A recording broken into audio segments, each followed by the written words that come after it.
कधीच नाही चुकणार तुमचे फेवरेट टीव्ही शोज झी5 सोबत, तेही एकदम फ्री।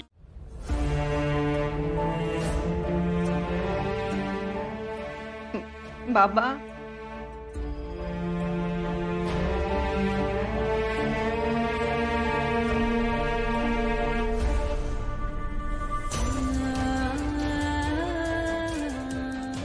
बाबा, बाबा सॉरी। आजवर मी तुम्हाला जो काही त्रास दिला ना त्यासाठी खरंच सॉरी। मला माफ करा हो। तुमच्याशी बोलायला पाहिजे होतं, तुम्हाला भेटायला यायला पाहिजे होतं ना। मी तुमच्याशी बोलले नाही ना, ही सगळ्यात मोठी चूक आहे माझी। पण बाबा, आजही माझ्या मनात जी बापूंसाठीची जागा आहे ना, तीच तुमची जागा आहे।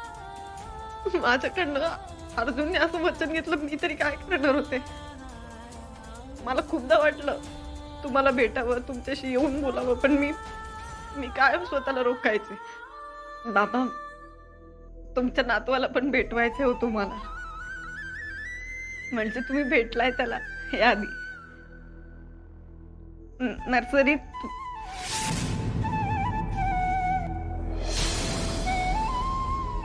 बाबा, मला माहिती अर्जुनचा नसला तरी तुमचा खूप विश्वास आहे ना नियतीवर। अमोल अर्जुनची आणि तुमची खूप वाट बघतोय हो। तो शोधतोय तुम्हाला सगळ्यांना। तुम्हाला तुमच्या नातवाला भेटायचंय ना, त्याच्याशी खेळायचंय ना। मी अर्जुन बद्दल सांगितलं त्याला सगळं। तुम्हाला भेटायचंय ना, तेव्हापासून सारखे शहंशाह करतो, दुसरं सुचतच नाही त्याला काय। रास्ते में तो हम तुम्हारे बाप लगते हैं। नाम है शहंशाह। शहंशाह, तू कसं काय आपल्या चालतोय? तू खरंच ताकदवान असणार आहे। डॅरिंबाज, ताकदवान शरीर असं असेल तर मी आरशात बघून तिथलं काढू शकतो। बाबा, तुम्हाला माझ्याशी सून म्हणून नातं तोडायचंय, मी हे समजू शकते खरंच।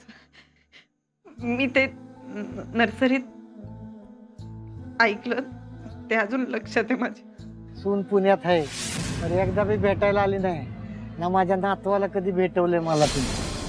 बाबा, पण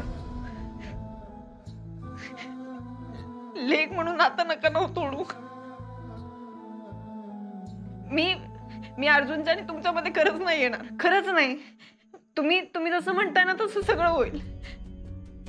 अमोल तुमचा शोध घेतोय, काही दिवसानंतर त्याला कळेल, तेव्हा काय करायचं त्यासाठी तयार राहा फक्त। पण मी तुमच्यामध्ये नाही येणार। मी वाढदिवसाचं निमंत्रण द्यायला घरी आले होते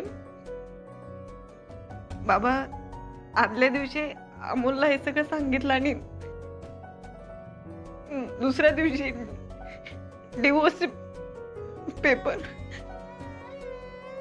बाबा, बोला ना हो काहीतरी। झी5 ॲप डाउनलोड करा आणि पहा सर्व एपिसोड्स एकदम फ्री।